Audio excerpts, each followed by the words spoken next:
गुरुदेव भगवान की जय। प्यारे कृष्ण कन्हैया लाल की जय। श्री वामन पुराण 94वां अध्याय। बलि का प्रहलाद से प्रश्न, विष्णु की पूजन आदि विधि, मासानुसार विविध दान विधान, विष्णु मंदिर निर्माण और विष्णु भक्त एवं वृद्ध वाक्य की महिमा का वर्णन। बलि ने कहा, तात आपने सब कुछ कह दिया, अब आप जनार्दन की पूजा करने से प्राप्त होने वाली गति का कथन करें। किस प्रकार की आराधना करने से वासुदेव को प्रसन्नता होती है, उन जगत गुरु को प्रसन्न करने के लिए किस प्रकार के दान करने चाहिए, कौन सी वस्तुएं प्रशंसित हैं, किस तिथि में उपवास आदि करने से महान उन्नति होती है, विष्णु की प्रीति उत्पन्न करने वाले कौन से पवित्र कार्य कहे गए हैं। दैत्येंद्र, आलस्य रहित होकर प्रीतिपूर्वक करने योग्य अन्य कार्यों का भी वर्णन आप भली भांति मुझसे कीजिए। प्रहलाद जी ने कहा, भले श्रद्धा से भरे और भक्ति से युक्त होकर जनार्दन के उद्देश्य से जो दान दिए जाते हैं, उन्हें मुनियों ने कभी भी विनाश न होने वाला दान कहा है। वे ही तिथियां प्रशंसनीय हैं जिनमें मनुष्य विष्णु की पूजा करने के बाद उनमें चित्त एवं मन लगाकर उपवास करता है। ब्राह्मणों की पूजा करने से जनार्दन की ही पूजा होती है। उनसे वैर करने वाले मूढ़ व्यक्ति निश्चय ही नरक में जाते हैं। विष्णु में अनुराग रखने वाले भक्तिमान मनुष्य को श्रद्धापूर्वक ब्राह्मणों की पूजा करनी चाहिए। पूर्व काल में विष्णु जी ने यह कहा था कि ब्राह्मण मेरे शरीर हैं। ज्ञानी हो अथवा अज्ञानी, पर ब्राह्मण का तिरस्कार कभी नहीं करना चाहिए। वह विष्णु का शरीर होता है, अतः उसकी पूजा करनी चाहिए। जहाँ तक विष्णु पूजा के लिए पुष्प का प्रश्न है, महासुर वर्ण रस एवं गंध से युक्त पुष्प ही उत्तम होते हैं। अब मैं माधव की प्रसन्नता के लिए कहे गए विशेष पुष्पों, तिथियों एवं दानों का स्पष्टता से वर्णन करता हूँ। अच्युत श्री विष्णु जी की अर्चना के लिए मालती, शतावरी, चमेली, कुंद, गुलाब, बहुपुट, बाण, चंपा, अशोक, कनेर, जूही, पारिभद्र, पाटल, मौलसिरी, गिरिशालिनी, तिलक, अड़हुल, पीतक एवं नागर नामक पुष्प उत्तम हैं। इनके सिवा केतकी को छोड़कर अन्य सुगंधित पुष्प भी श्रेष्ठ है। केशव के पूजन में बिल्व पत्र, शमी पत्र, भृंग एवं मृगांक के पत्र, तमाल तथा आमल की पत्र प्रशंसनीय हैं। अच्युत के अर्चन में जिन वृक्षों के पुष्पों का प्रयोग होता है, उनके पल्लव एवं पत्र भी विष्णु के पूजन के लिए प्रशंसनीय होते हैं। विरुद्धों के किसलय एवं कुश तथा जल में उत्पन्न होने वाले अनेक प्रकार के कमल एवं इंदिवर आदि विष्णु का पूजन करना चाहिए। इंदिवर आदि से विष्णु जी का पूजन करना चाहिए।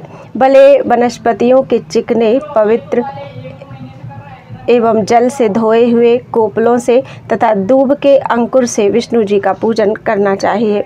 प्रयत्नपूर्वक चंदन, कुमकुम, उशीर अर्थात खश, पद्मक एवं कालीयक आदि से विष्णु जी का अनुलेपन करना चाहिए। श्री विष्णु जी को महिष नामक कण, दारु, शिहलक, अगरु, सीता, शंख एवं जाति फल का धूप प्रिय होता है।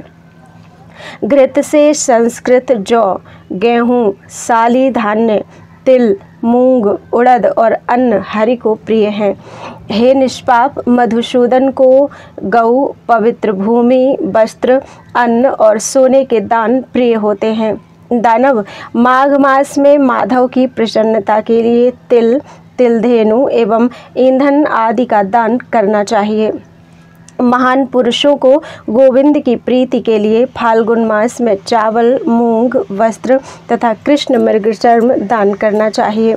चैत्र मास में विष्णु जी की प्रीति के लिए ब्राह्मणों की भांति भांति के वस्त्र, सैया एवं आसनों का दान करना चाहिए। मधुसूदन की प्रीति के लिए वैशाख मास में श्रेष्ठ ब्राह्मणों को सुगंधित गंध एवं माल्यों का दान करना चाहिए। त्रिविक्रम की प्रीति के लिए सज्जन व्यक्ति को ज्येष्ठ मास में जल का घड़ा, जलधेनु, ताड़ का पंखा तथा सुंदर चंदन का दान करना चाहिए। भगवान वामन की प्रीति के लिए आषाढ़ मास में भक्तिपूर्वक जूते का जोड़ा, छत्र, लवण एवं आंवले आदि का दान करना चाहिए। बुद्धिमान मनुष्य को श्रीधर की प्रसन्नता के लिए श्रावण मास में घी और दूध से भरे घड़े, घृत, धेनु एवं फलों का दान करना चाहिए। भाद्रपद मास में ऋषिकेश की प्रसन्नता के लिए पायस, मधु, घी, नमक और गुड़ से बनाए गए मीठे भात का दान करना चाहिए। मनुष्यों को पद्मनाभ की प्रसन्नता के लिए आश्विन मास में तिल, घोड़ा, बैल, दही, तांबा और लोहे आदि का दान करना चाहिए। मनुष्यों को दामोदर की संतुष्टि के लिए कार्तिक मास में सोना, चांदी, दीप, मणि, मुक्ता और फल आदि का दान करना चाहिए। मनुष्यों को केशव की प्रीति के लिए मार्गशीर्ष अर्थात अगहन माह में खर, उष्ट्र, खच्चर, हाथी, सामान ढोने वाला बकरा एवं भेड़ का दान करना चाहिए। नारायण की संतुष्टि के लिए पौष मास में श्रद्धापूर्वक प्रासाद, नगर, गृह एवं ओढ़ने के वस्त्र आदि का दान करना चाहिए। पुरुषोत्तम की संतुष्टि के लिए सभी समय दासी, दास, आभूषण एवं मधुर आदि 6 रसों से युक्त अन्न का दान करना चाहिए। चक्र धारण करने वाले देवाधिदेव की प्रसन्नता के लिए अपनी जो सबसे अधिक इच्छित वस्तु हो अथवा घर में जो वस्तु पवित्र हो उसका दान करना चाहिए। केशव भगवान का मंदिर निर्माण कराने वाला मनुष्य सतत स्थायी पुण्य लोकों को प्राप्त करता है। फूल फल वाले वाटिकाओं का दान करने वाला इच्छानुसार प्रशंसनीय भोगों का उपभोग करता है। विष्णु भगवान के मंदिर का निर्माण कराने वाला पुरुष अपने पितामह से आगे के 8 कुल पुरुषों का उद्धार करता है। दैत्य पितरों ने यदुश्रेष्ठ योगी एवं तपस्वी ज्यामघ के सामने इस गाथा का वर्णन किया था। क्या हमारे कुल में पवित्र व्रत धारण करने वाला इस प्रकार का कोई विष्णु भक्त उत्पन्न होगा जो हरि का मंदिर बनवाएगा? क्या हमारी संतति में कोई विष्णु मंदिर में श्रद्धा पूर्वक चूने आदि से सफाई करने वाला और झाड़ू देने वाला धार्मिक उत्पन्न होगा? क्या हमारी संततियों में ऐसा कोई होगा जो केशव के मंदिर में ध्वजा का दान करेगा और देव देवेश्वर को दीप, पुष्प और सुगंधित चंदन आदि प्रदान करेगा? महापातकी, पातकी अथवा उपपातकी व्यक्ति विष्णु मंदिर को भांति भांति के रंगों से सजाकर अथवा दिव्य चित्र बनाकर पाप से मुक्त हो जाता है। असुर पितृगण के इस प्रकार के वचन को सुनकर उस नृपश्रेष्ठ ने पृथ्वी पर मंदिर का निर्माण करवाया। वह स्वयं उसमें चूने आदि से सफाई तथा धोना पोंछना आदि करता था। वह केशव की विभूतियों, नाना प्रकार की धातुओं से निर्मित वस्तुओं तथा 5 वर्ण के तिलकों से पूजा करने लगा। भले उसने वासुदेव के मंदिर में स्वयं विधि पूर्वक सुगंधित तेल एवं घी से भरे दीपक का दान किया। उसने विष्णु मंदिर में कुसुम्भ मजीठ के रंग में रंगे श्वेत एवं लाल वर्ण के तथा 9 रंगों वाले भांति भांति के ध्वजों को आरोपित किया। उसने पुष्पों, फलों, लता पल्लवों तथा देवदारू आदि भांति भांति के वृक्षों से पूर्ण उद्यानों का निर्माण कराया। पाकशाला के अध्यक्ष के विधान को जानने वाले एवं रत्नों से अलंकृत करने वाले अत्यंत कुशल पुरुषों से अधिष्ठित बड़े बड़े मंचों का निर्माण करवाया। उनमें प्रतिदिन यतियों, ब्रह्मचारियों, श्रोत्रियों, ज्ञानियों, दीनों, अंधों एवं विकलांगों, लंगड़े, लूले आदि पुरुषों का सत्कार होता था।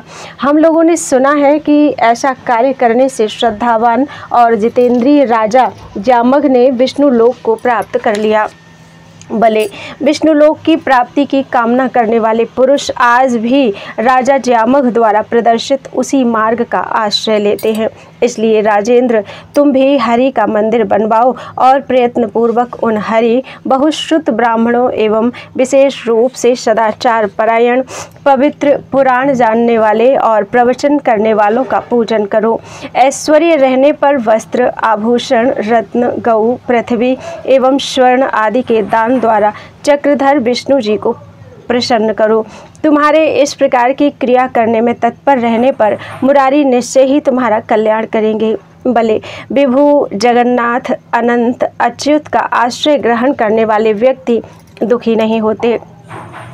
पुलस्त्य जी बोले, बलि से इस प्रकार सत्य तथा श्रेष्ठ वचन कहने के बाद विष्णु भगवान के चरणों में अनुराग रखने वाले सफल मनोरथ दितीश्वर प्रहलाद बलि द्वारा किए गए सत्कार को ग्रहण कर मोक्ष मार्ग की ओर प्रस्थित हो गए।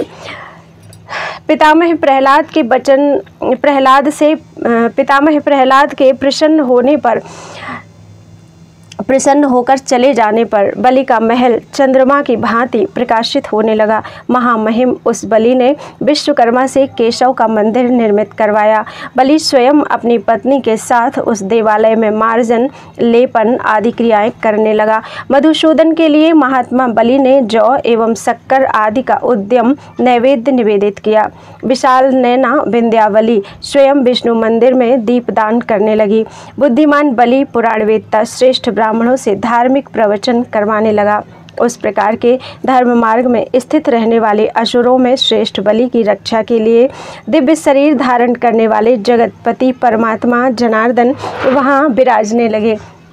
वे द्वार पर रहते हुए 10,000 सूर्यों के समान तेज वाले मुसल को लेकर दुष्ट शत्रुओं के युद्धपतियों का संहार करते एवं प्राचीर से रक्षित बलि के भवन में किसी को प्रवेश नहीं करने देते थे।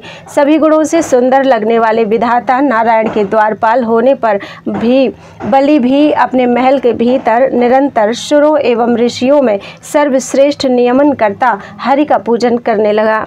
असुरराज बलि इस प्रकार हरि के चरण कमलों का अर्चन करते हुए नित्य हरि के वचनों का स्मरण किया करता था। वह नियम उसके लिए विनय का अंकुश हो गया। इंद्र के समान श्रेष्ठ अपने पितामह के कल्याणप्रद इस लोक तथा परलोक में कल्याणकारी एवं सुंदर तथ्य वचनों का स्मरण करते हुए वह वीर दैत्यराज इस व्रत का पाठ आवृत्ति करने लगा। पूर्व में कठोरता पूर्वक कहे गए और बाद में नवनीत के समान स्निग्ध, कोमल एवं शुद्ध वृद्ध वाक्यों का श्रवण कर तदनुसार आचरण करने वाले निस्संदेह आनंद प्राप्त करते हैं।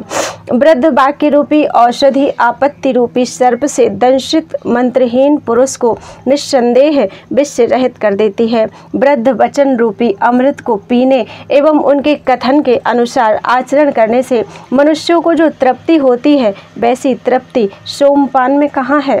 वृद्धजन आपत्ति में पड़े हुए जिन मनुष्यों का शासन अर्थात मार्गदर्शन नहीं करते वे बंधुओं के लिए शोचनीय तथा जीवित ही मरे हुए के समान होते हैं। आपत्ति रूपी ग्राह से ग्रस्त जिन व्यक्तियों को वृद्ध ज्ञानी लोग उससे मुक्त कराने वाले नहीं होते उन्हें शांति की प्राप्ति नहीं होती। आपत्ति रूपी जल में डूबे और व्यसन रूपी लहरों के थपेड़े खाने वाले पुरुषों का उद्धार वृद्ध वचन के सिवा अन्य किसी भी प्रकार नहीं हो सकता। अतः वृद्ध वचन को सुनने एवं तदनुसार आचरण करने वाला मनुष्य विरोचन पुत्र बलि के समान शीघ्र सिद्धि प्राप्त करता है। इस प्रकार श्री वामन पुराण में 94वां अध्याय पूरा हुआ। बोलो वृंदावन बिहारी लाल की जय। 95वां अध्याय पुराण वाचन, श्रावण, श्रवण और पठन की फलश्रुति। पुलस्त्य जी बोले, नारद जी, मैंने आपसे इस अत्यंत पावन पुराण का कथन किया है। इसको सुनने से मनुष्य उत्तम यश और भक्ति से संपन्न होकर विष्णु लोक को प्राप्त करता है। जैसे गंगा जल में स्नान करने से सारे पाप धुल जाते हैं, वैसे ही इस पुराण का श्रवण करने से सारे पाप नष्ट हो जाते हैं। ब्राह्मण वामन पुराण का श्रवण करने वाले मनुष्य के शरीर एवं कुल में रोग तथा अभिचार, कर्म, मारण, मोहन, उच्चाटन आदि से उत्पन्न घातक प्रभाव नहीं होता। विनय पूर्वक विष्णु जी का अर्चन करते हुए श्रद्धा से विधान के अनुसार नित्य इस पुराण के सुनने वाले मनुष्य के सारे पाप नष्ट हो जाते हैं और उसे दक्षिणा के सहित अश्वमेध यज्ञ करने तथा सोना, भूमि, अश्व, गौ, हाथी तथा रथ के दान का फल प्राप्त होता है। इस पुराण का एक चरण, एक भाग भी सुनने वाला पुरुष तथा स्त्री पृथ्वी में पावन एवं अत्यंत पुण्यवान हो जाता है। ब्राह्मण लोग अत्यंत पवित्र श्रेष्ठ तीर्थ के जल, गंगा जल, नैमिषारण्य, पुष्कर, कोकामुख तथा माघ मास में प्रयाग में जाकर स्नान करने से जिस फल की प्राप्ति का होना बतलाते हैं एकाग्र मन से वामन पुराण के एक चरण का कीर्तन करते हुए यात्रा करने वाले पुरुष को भी वही फल प्राप्त होता है। नारद जी, मैंने आज आपसे उस पुराण को कहा है जो राजसु यज्ञ का फल देने वाला है। महर्षि, मुझे इसमें कोई संदेह नहीं है कि इसको सुनने से मनुष्य पृथ्वी एवं देवलोक में प्राप्त होने योग्य सारे महान सुखों को प्राप्त कर सौत्रामणि नामक यज्ञ का फल प्राप्त करता है। देवगण रत्नदान, राहु द्वारा सूर्य एवं चंद्र के ग्रस्त होने के समय किए गए दान, भूखे अग्निहोत्री उत्तम ब्राह्मण को दिए गए अन्नदान, अकाल से पीड़ित पुत्र पत्नी एवं भाई बंधु के पोषण में तत्पर पुरुष को दिए गए दान, देवता अग्नि एवं ब्राह्मण की सेवा में लगे रहने वाले व्यक्ति को तथा माता पिता और ज्येष्ठ भाई को दिए गए दान से जिस फल का प्राप्त होना बतलाते हैं, वह फल मनुष्य इस वामन पुराण का पाठ करने से प्राप्त कर लेता है। नारद जी, वामन पुराणों में 14वां उत्तम पुराण है। इसमें मुझे संदेह नहीं है कि इसका श्रवण करने से पापों का समुदाय एवं महापातक भी शीघ्र नष्ट हो जाते हैं। मुने, ब्राह्मण देव वामन पुराण का पाठ कहने, सुनने एवं सुनाने से सर्वदा सभी पाप नष्ट हो जाते हैं। मैंने आपसे यह परम रहस्य कहा है। इसे भगवान की भक्ति से रहित व्यक्ति के एवं ब्राह्मण की निंदा करने वाले आचारहीन तथा तर्कशील पापी मनुष्य के सामने नहीं कहना चाहिए। देवों के कारण वामन रूप धारण करने वाले अमित पराक्रमी श्री नारायण भगवान को नमस्कार है और सारंग चक्र खड्ग तथा गदा धारण करने वाले पुरुषोत्तम भगवान को नमस्कार है।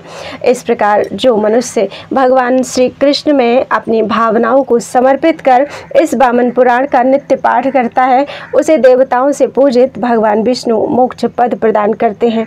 इस पुराण के बाँटने वाले को, पुराण का पाठ करने वाले को भी गौ, पृथ्वी एवं स्वर्ण के आभूषण प्रदान करने चाहिए। इसमें धन की सठता, शक्ति से कम दक्षिणा देना नहीं करना चाहिए, क्योंकि ऐसा करने से सुनने के फल का नाश हो जाता है। विप्रदेव, जलन, ईर्ष्या, रोष आदि दोषों से रहित होकर तीनों संध्याओं के समय समस्त पापों के विनाश करने वाले इस पुराण का पाठ करने से एवं श्रवण करने से सभी प्रकार की संपत्तियां प्राप्त हो जाती हैं।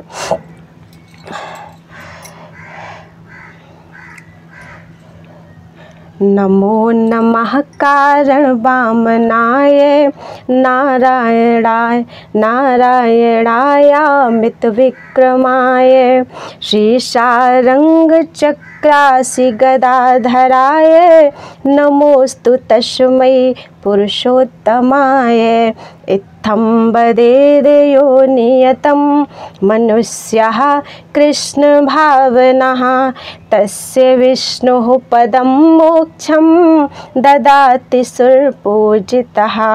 वाचकाय प्रदातव्यं गोभूषण विभूषणं शाठ्यं न कर्तव्यं कुर्वन् श्रवणनाशकं त्रिसन्ध्यं चापठन् शृण्वन् सर्वपापप्रणाशनम् असूयारहितं विप्रं सर्वसम्पत्प्रदायकम्।